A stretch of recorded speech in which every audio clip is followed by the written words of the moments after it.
Hi everyone, NCERT problem कर रहे थे। इस यूनिट के लिए हम लोग लास्ट लेक्चर में यहाँ तक देखे थे, कुछ रिएक्शंस कंप्लीट कर रहे थे हम लोग। क्वेश्चन नंबर था 12.17। अब आता है इसमें question number 12.18। 12.18 give plausible explanation for each of the following. कुछ स्टेटमेंट्स लिखे हुए हैं, और इसका वजह बताना है, कारण बताना है इसका। 12.18 एक्सप्लेनेशन देना है। नंबर 1 में है cyclohexanone forms cyanohydrin in good yield, but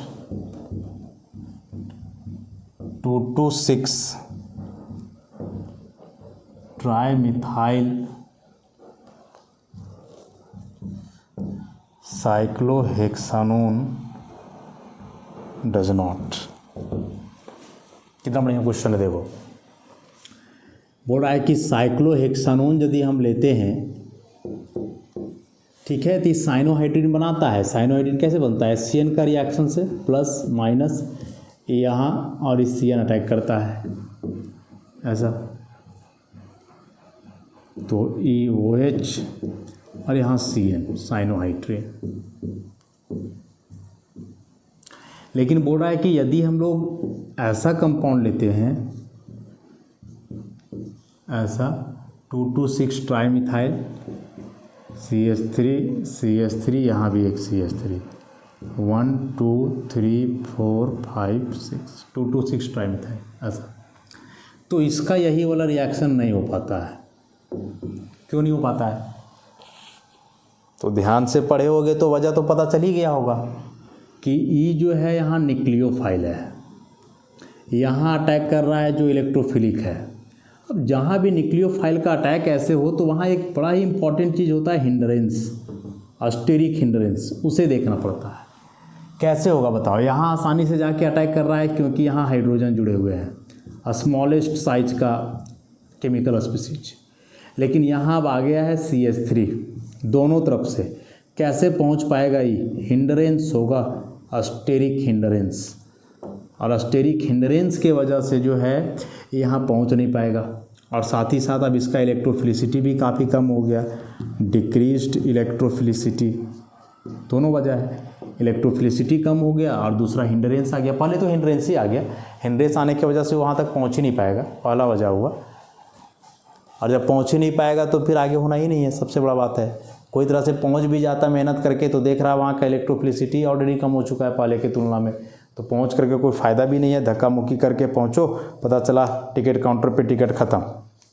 ऐसे ही होता है ना, सिनेमा हॉल में टिकट कटाने गए, पूरा लाइन लगा हुआ, भीड़ है, काउंटर तक पहुंचना है।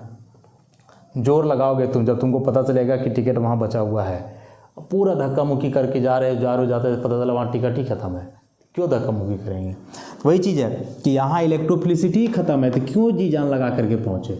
एक तो ये सब हिंड्रेंस के चलते ज़बरदस्ती कोई तरह से पहुंचेगा बाएं दाएं करके, और फिर यहाँ देखेगा कि इलेक्ट्रोफिलिसिटी बचा ही नहीं है, कोई फ़र्क नहीं पड़ने वाला है, इसलिए होगा ही नहीं रिएक्शन। नंबर 1।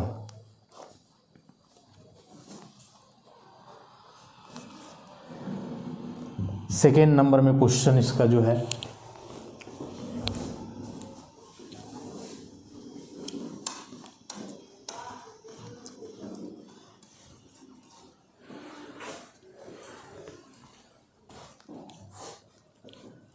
सेकेंड नंबर में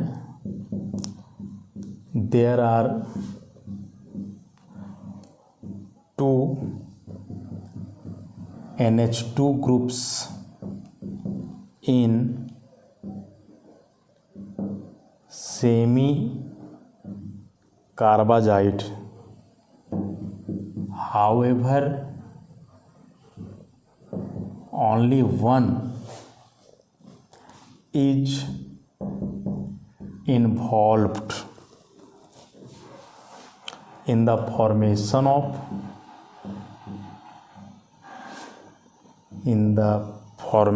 of सेमी कार्बाजोन्स। हालांकि इसको चैप्टर पढ़ते समय हम डील किए थे कि जैसे कोई कार्बोनिल कंपाउंड है, इसका रिएक्शन हम लोग सेमी कार्बाजाइड से करवाते हैं, ठीक है, ऐसा इस तरह से, दिस इज सेमी कार्बाजाइड। तो बोल रहा है इसमें दो NH2 है, इधर भी है इधर भी है, लेकिन केवल इन्वॉल्व एक ही होता है, ई नहीं इन्वॉल्व होता है। ई नहीं मतलब कार्बोनिल के बगल वाला इन्वॉल्व नहीं होता है, ई हो जाता है और सेमी कार्बाजोन बनता है। तो आखिर क्वेश्चन पूछ रहा है कि क्यों भाई, दोनों NH2 है, उसमें क्या बुराई है, वो क्यों नहीं इन्वॉल्व होगा। मतलब इसी रिएक्शन को यदि हम ऐसे लिखना चाहें, ऐसे देखो, ऐसे लिखना चाहें ऐसे, तो रिएक्शन पॉसिबल ही नहीं है, नहीं होगा। याद करो चैप्टर में बताया था इसको क्यों नहीं होगा। तो यहाँ ये जो अमोनिया डेरिवेटिव्स हैं, ये अमोनिया डेरिवेटिव्स का रोल होता क्या है, क्या रोल है इनका इन रिएक्शंस में, बताओ। तो ये न्यूक्लियोफाइल है। क्यों है भाई, क्योंकि नाइट्रोजन पे लोन पेयर है। अब नाइट्रोजन का लोन पेयर अवेलेबल रहेगा ही नहीं, तो ये न्यूक्लियोफाइल कहाँ से हो जाएंगे, कैसे हो जाएंगे, बताओ। तो ये दोनों जो लोन पेयर है, ये तो डीलोकलाइजेशन में है इसके साथ, ऐसा। और यदि डीलोकलाइजेशन होता है तो डीलोकलाइजेशन की वजह से आएगा प्लस, यहाँ भी आएगा प्लस माइनस। तो जब इस पर प्लस आ गया तो होगा कैसे अटैक करेगा, यहाँ बताओ, प्लस चार्ज से अटैक करेगा, लोन पेयर से करना था इसको। तो जो NH2 कार्बोनिल के बगल में है, उसका लोन पेयर कार्बोनिल ग्रुप के साथ डीलोकलाइजेशन में है, ओवरऑल कहें कि उसका लोन पेयर अवेलेबल है ही नहीं, तो उसका वहाँ जो न्यूक्लियोफिलिसिटी है ना, तबाह हो गया, बर्बाद हो गया, ख़त्म हो गया, बचा ही नहीं। अब वो न्यूक्लियोफाइल का काम कर ही नहीं पाएगा, NH2 का कोई औकात ही नहीं रहा, ऐसा। तो ये कभी पार्टिसिपेट नहीं हो सकता, जब भी होगा तो यही होगा। तो रिएक्शन को समझना था कि सेमी कार्बाजाइड का जो रिएक्शन है कार्बोनिल कंपाउंड से, जिसमें सेमी कार्बाजोन बनता है, या एक न्यूक्लियोफिलिक एडिशन है। और यदि यह एक न्यूक्लियोफिलिक एडिशन है तो फिर न्यूक्लियोफाइल और इलेक्ट्रोफाइल पे डिपेंड करेगा रिएक्शन, कि न्यूक्लियोफिलिसिटी क्या है या इलेक्ट्रोफिलिसिटी क्या है तब, और नहीं तो फिर रिएक्शन होगा ही नहीं, कभी नहीं होगा, ठीक है। तो यही वजह है इसमें। तो इसका कारण हम लोग लिखेंगे, पहले तो इतना ही कि there are 2 NH2 groups in semicarbazide, however only one is involve in the reaction of semicarbazone because the other NH2 which is beside the carbonyl doesn't या cannot act as nucleophile due to delocalization of its lone pair with carbonyl group, ठीक है। बस इतना करके, इतना लिखोगे, last में वाला लाइन को ऐड कर देना है जो बोले, हो जाएगा।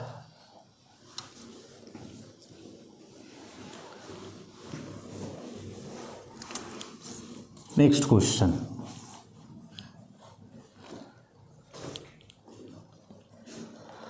Question, third number. During the preparation of esters from a carboxylic acid and an alcohol in the presence of an acid catalyst, the water or the ester should be removed as soon as it is formed. ये भी बहुत important है।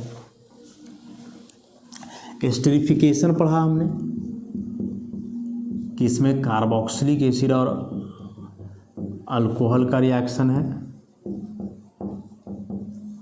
Carboxylic acid और alcohol का reaction है, acid catalyst के presence में H2O बाहर होता है, एस्टर बनता है, वाटर। क्वेश्चन का कहना है कि कार्बोक्सिलिक एसिड और अल्कोहल का रिएक्शन से जो एस्टर और वाटर बन रहा है, तो वाटर वहाँ जैसे ही बनेगा उसको तुरंत हटाना है, चाहे एस्टर को हटा देना है, दोनों को एक साथ वहाँ नहीं छोड़ना है, एकदम नहीं छोड़ना है, नहीं तो दोनों करेंगे मिलके कांड। क्या कांड करेंगे कि कार्बोक्सिलिक एसिड और अल्कोहल का रिएक्शन होकर के एस्टर और वाटर बना ना, यदि दोनों को तुम ऐसे ही छोड़ दिए तो वाटर तुरंत इसके साथ मिलकर के वापस यही चीज़ बना देगा, रिएक्शन रिवर्सिबल हो जाएगा। तो क्या मतलब रह जाएगा रिएक्शन का, एस्टर बनाना चाह रहे हो, बना, अलग ही नहीं कर पाए, तुरंत फिर उसी चीज़ में बदल गया, तो कोई फ़र्क नहीं पड़ने वाला है। कैसे बदलता है ज़रा उसको देख लो मैकेनिज्म से। H2O है, एसिड के प्रेजेंस में रिएक्शन है, तो H2O बहुत स्ट्रॉन्ग न्यूक्लियोफाइल है नहीं, एस्टर भी बहुत स्ट्रॉन्ग इलेक्ट्रोफाइल भी नहीं है, नहीं है स्ट्रॉन्ग इलेक्ट्रोफाइल। तो क्या होगा, सबसे पहले कि जो एसिड है उससे प्रोटोनेशन होगा इसका। देखो ई जो है ना, ऑक्सीजन अपने लोन पेयर से लेगा इसको, तो ये बन जाएगा ऐसा RCOH, एक लोन पेयर बचेगा, प्लस ये हो जाएगा वो R'। अभी प्लस हटाने के लिए पाई इलेक्ट्रॉन को लेगा। अब इसके बाद वाटर यहाँ तक आए बैठा रहेगा कि जल्दी से तुम इलेक्ट्रॉन लो, कार्बन पे आएगा प्लस, तुरंत से हम करेंगे अटैक, डायरेक्ट नहीं कर पाएगा। ऐसा करने के बाद इलेक्ट्रोफिलिसिटी बढ़ जाएगा इसका, तो RCOH, यहाँ OR' और यहाँ से अभी जुड़ेगा OH, एक लोन पेयर बचेगा प्लस, फिर से अभी इसको हटाने के लिए अपना ही यहाँ से आ जाएगा। तब अगल बगल और भी बहुत सारे लोन पेयर हैं, ले लो इसको, हाँ ये अपने लोन पेयर से ले लेगा इसको, तो ये RCOH, नीचे भी OH, इधर हो गया OR', H यहाँ जुड़ गया, एक लोन पेयर प्लस। अब जैसे इस पे प्लस आएगा, ये क्या करेगा, बगल वाले कार्बन ऑक्सीजन बॉन्ड को तोड़ेगा और फिर कार्बन को बैलेंस करने के लिए ये अपना लोन पेयर दे देगा। तो RC⋯OH प्लस, यहाँ ये हो गया OH, और यहाँ से टूट करके अलग हो रहा है, देखो अल्कोहल R'-OH, और ये यहाँ से लोन पेयर ले लेगा, मतलब हाइड्रोजन का इलेक्ट्रॉन ऑक्सीजन का, कि प्लस आ गया ना, OH नीचे वाला OH, और यहाँ से H+ बाहर। तो H+ बाहर होना ही था ना, वो एसिड कैटलिस्ट था, यहाँ प्रोटोनेशन हुआ तो यहाँ निकलेगा ही ऐसा। तो वाटर यदि नहीं हटाए तो इतना सारा कांड जो देखने में मुश्किल लग रहा है ना, उसके लिए बड़ा आसान है, तुरंत कर देगा। वाटर तुरंत एस्टर को हाइड्रोलाइज करके वापस कार्बोक्सिलिक एसिड और अल्कोहल में बदल देगा। इसलिए यहाँ या तो यही रहेगा या तो यही रहेगा, दोनों में से कोई एक। बेहतर है कि वाटर को ही हटा दो, ऐसा एस्टर हम लोग बना ही रहे थे, ठीक है। तो यही क्वेश्चन में था। तो क्वेश्चन में जो पूछा उसको लैंग्वेज के फॉर्म में ऐसे लिखोगे, फिर रिएक्शन दिखा दोगे। तो लैंग्वेज जितना लिखा हुआ पहले तो उतना लिखना है कि during the preparation of esters from a carboxylic acid and an alcohol in the presence of an acid catalyst, the water or the ester should be removed as soon as it is formed. Because, इतना करने के बाद, because when water and ester are with each other they hydrolyzed, water hydrolyzed the ester back into carboxylic acid and alcohol and the reaction becomes reversible।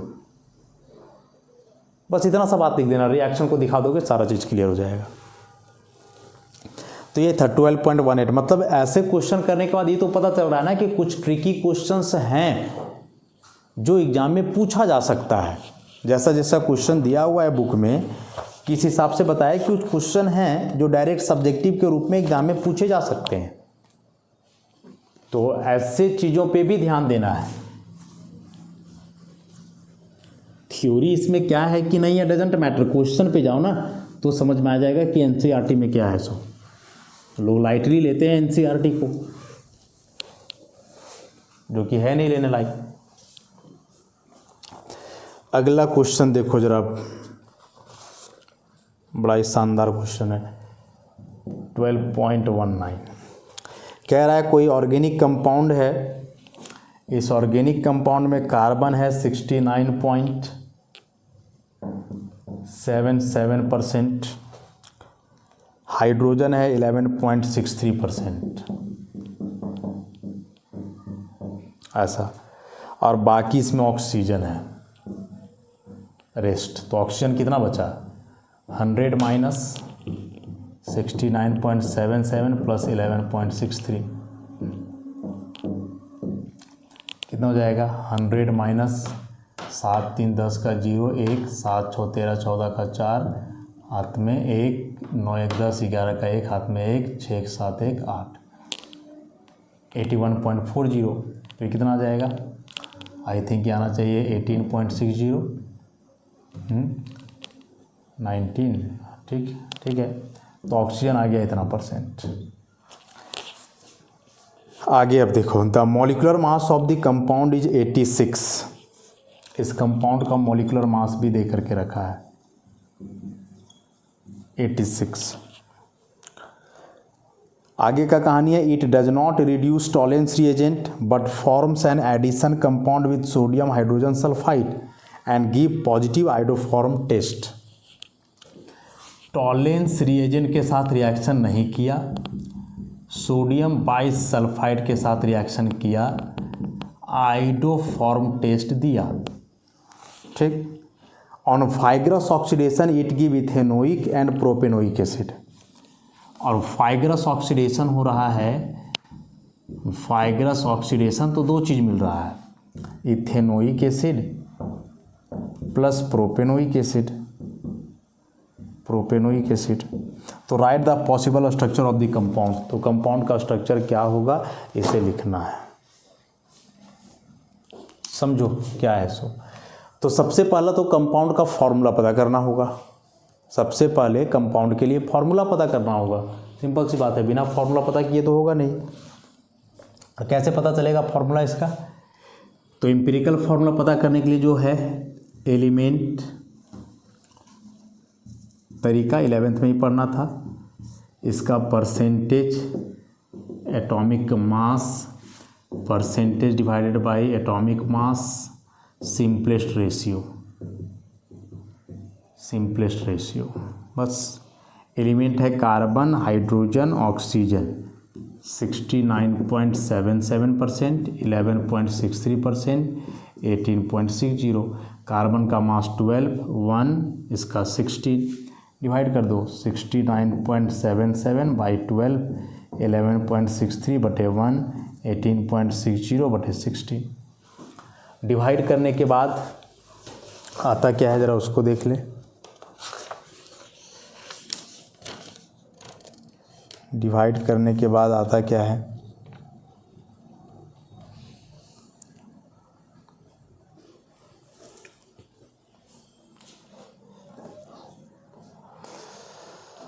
तो I think इसको divide करोगे तो नहीं लग रहा है, अप्रॉक्स 5 के आसपास आना चाहिए, 12 या 1269 है ना,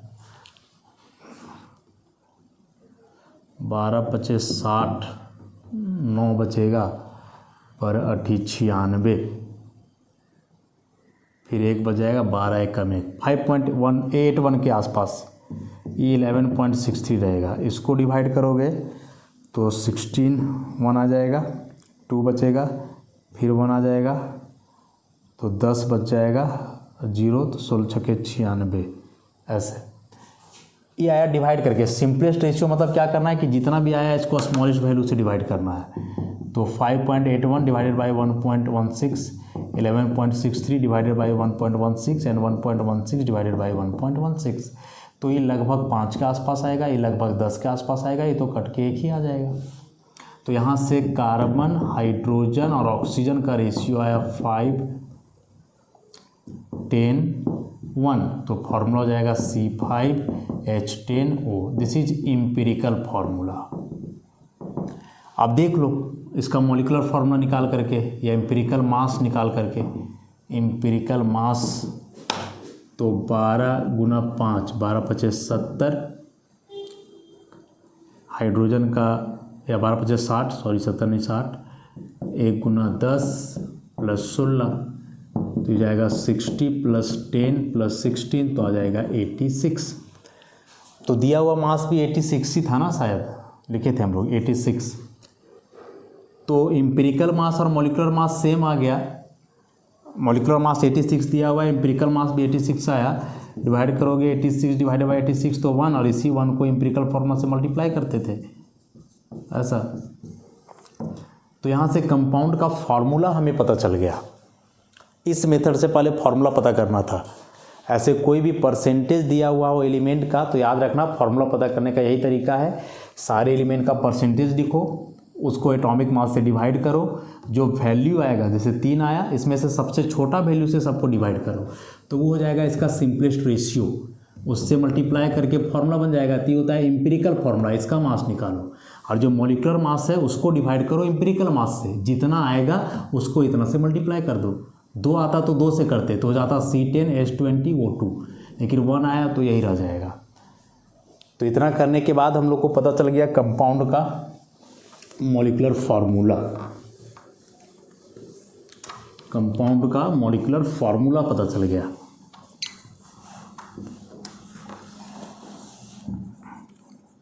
मॉलिक्यूलर फार्मूला C5H10O। अब यहाँ से आइडिया लगेगा, टॉलेंस रिएजेंट को रिड्यूस नहीं करता है, इसका साफ मतलब हुआ कि यह अल्डिहाइड नहीं है, नॉट एन अल्डिहाइड, यह अल्डिहाइड नहीं है। तो फिर क्या है, कीटोन है। कार्बोक्सिलिक एसिड रहता तो 2 ऑक्सीजन होता, एक ही है, मतलब अल्डिहाइड कीटोन में ही कुछ होता, तो अल्डिहाइड है नहीं, क्या कि टॉलेंस को कर नहीं रहा रिड्यूस, तो कीटोन है। अब कीटोन में भी बोल रहा है कि सोडियम बाइसल्फाइड को रिड्यूस करता है, तो ठीक है, यहाँ से कुछ खास पता चलने वाला है नहीं। आयोडोफॉर्म टेस्ट करता है, तो बताओ कीटोन है, आयोडोफॉर्म टेस्ट दे रहा है, तो क्या होना चाहिए, C डबल बॉन्ड OCH3 होना चाहिए। बताया ना कि आयोडोफॉर्म ऐसे ही कीटोन देते हैं, मिथाइल कीटोन करते हैं आयोडोफॉर्म टेस्ट, इसका मतलब वो कंपाउंड में COCH3 ग्रुप है। अब COCH3 हो ही गया तो बाकी लिखो जो बचा आप सो, 5 कार्बन में तो 2 उतार ही दिए, तो बाकी 3 बचा, CH2 CH2 CH3, 3 2 5 2 7 3 10 hydrogen, 1 2 3 4 5 carbon, 1 oxygen, so this is pentane 2 on, pentane 2 on. ठीक, अब जो लास्ट में किसका वाइग्रस ऑक्सीडेशन से इथेनोइक और प्रोपेनोइक एसिड बनता है, आयोडोफॉर्म टेस्ट देगा, रिएक्शन लिखने का ज़रूरत है नहीं, बस आइडिया दे रहा था। ऐसे करोगे I2NaOH के साथ हीट तो ये आयोडोफॉर्म में बदल जाएगा, CH3 प्लस ये 4 कार्बन का salt O minus Na plus. ठीक, और जब वाइग्रस ऑक्सीडेशन करोगे, बोल रहा है कि ड्रास्टिक कंडीशन में इसका ऑक्सीडेशन है ऐसे स्ट्रॉन्ग ऑक्सीडाइजिंग के साथ, तो पॉपऑप्स रूल लगेगा, और पॉपऑप्स रूल के अनुसार यदि अनसिमेट्रिकल कीटोन का ऑक्सीडेशन हो रहा है तो यह कीटो ग्रुप हमेशा छोटा वाला अल्काइल की तरफ जाता है, कीटो ग्रुप हमेशा छोटा वाला अल्काइल की तरफ जाता है, तो ये चला जाएगा इसके तरफ, तो ये 2 कार्बन का हो जाएगा एसिटिक एसिड CH3COOH, और ये 3 कार्बन का हो जाएगा प्रोपेनोइक एसिड CH3CH2COOH। यही तो कह रहा था, इथेनोइक और प्रोपेनोइक। बड़ा सा क्वेश्चन था ना 5 मार्क्स के लिए, एग्जाम में यदि आएगा भी तो, या ऐसे क्वेश्चन पूछे जाते हैं तो 5 मार्क्स के लिए ही पूछे जाते हैं। चलो अब एक अंतिम क्वेश्चन है, अंतिम क्वेश्चन 12.20। इस क्वेश्चन में ऐसा ही बना करके पूरा दिखा देना है, बस पहले मॉलिक्यूलर फार्मूला निकाल लोगे और फिर इसके आधार पे स्ट्रक्चर।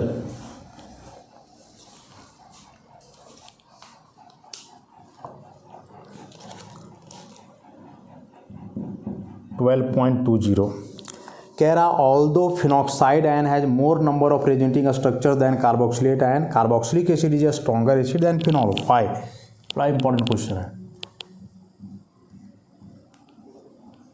फिनॉल और कोई कार्बोक्सिलिक एसिड,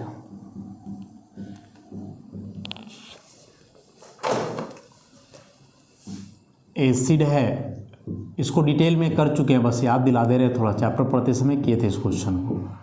O पे माइनस H प्लस, या आयनाइज करेगा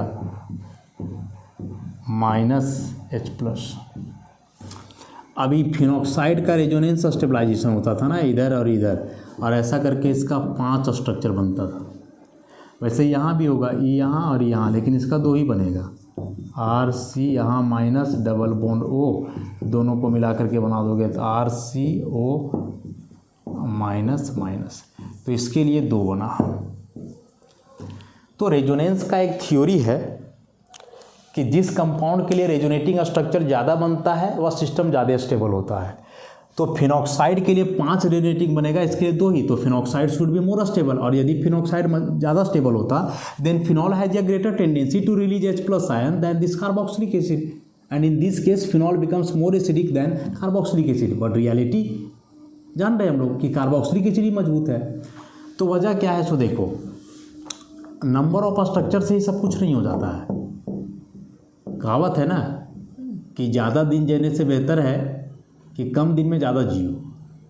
इसका जब तुम रेजोनेंस बनाओगे तो ये ऐसा हो जाएगा, बस स्टार्टिंग का एक ही बना रहे हैं।